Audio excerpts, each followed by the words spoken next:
दोस्तों ये थ्योरम है क्लास 9 की चैप्टर 8 क्वाड्रिलेटरल्स की थ्योरम 8.8 जिसको हम बोलते हैं मिड पॉइंट थ्योरम।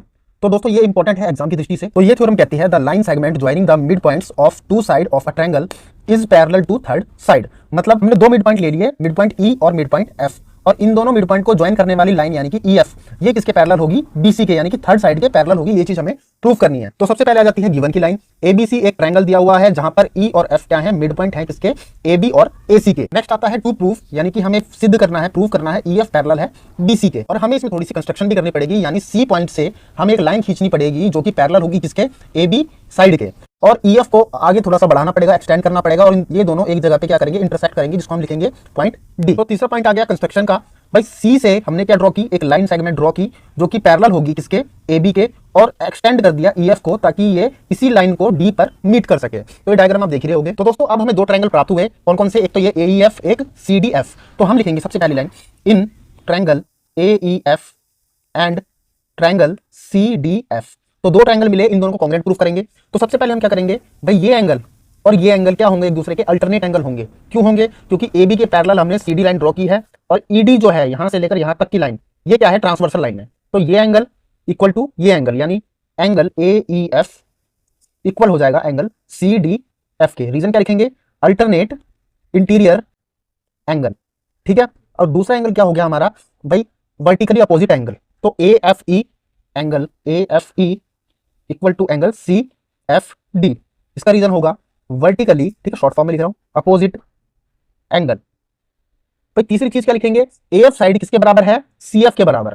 क्यों, क्योंकि एफ क्या है, मिड पॉइंट है, हमें थ्योरम में दे रखा है कि मिड पॉइंट है भाई। तो एएफ इक्वल टू सीएफ।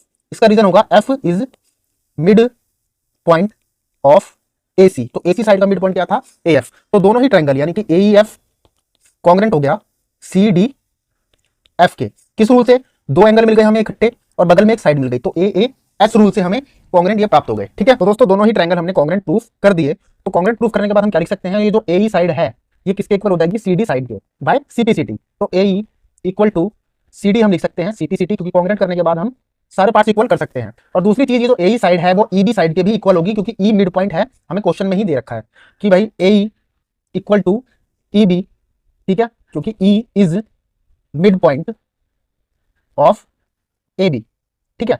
अब एई सीडी के इक्वल भी है और एई ईबी के इक्वल भी है, तो ये दोनों आपस में क्या हो जाएंगे, इक्वल। तो हम लिख सकते हैं क्या कि भाई ईबी और सीडी भी क्या है, इक्वल है, ठीक है। तो इक्वल टू सीडी हो गया। अब हम देखेंगे क्वाड्रिलेटरल ईबीसीडी। तो अब सबसे पहले इसमें देखो कि हम लिख सकते हैं ईबी इक्वल टू, ठीक है। दूसरी चीज, हमने कंस्ट्रक्शन करते टाइम एबी के पैरेलल सीडी ड्रॉ की थी, और ईबी भी इसी का ही पार्ट है एबी का, तो ईबी पैरेलल सीडी हम लिख सकते हैं, और रीजन इसका हम लिखेंगे बाय कंस्ट्रक्शन, ठीक है। तो एक पेयर हमारा इक्वल और क्या हो गया, पैरेलल भी हो गया। सो जो ईबीसीडी है वो क्या हो जाएगा, एक पैरेललोग्राम, ठीक है। सो ईबीसीडी पैरेललोग्राम। अब नेक्स्ट पार्ट में हम क्या करेंगे कि भाई पैरेललोग्राम की अपोजिट साइड्स पैरेलल होती है, तो ईडी पैरेलल हो जाएगी हमारी बीसी साइड के, ठीक है। तो हम लिखेंगे ईडी पैरेलल बीसी, और ईएफ इसका पार्ट है ईडी का, तो हम लिख सकते हैं ईएफ पैरेलल टू बीसी। तो जो लाइन ज्वाइन कर रही है मिड पॉइंट को, वो तीसरी साइड के क्या हो गई, पैरेलल हो गई। तो हैंस प्रूव्ड।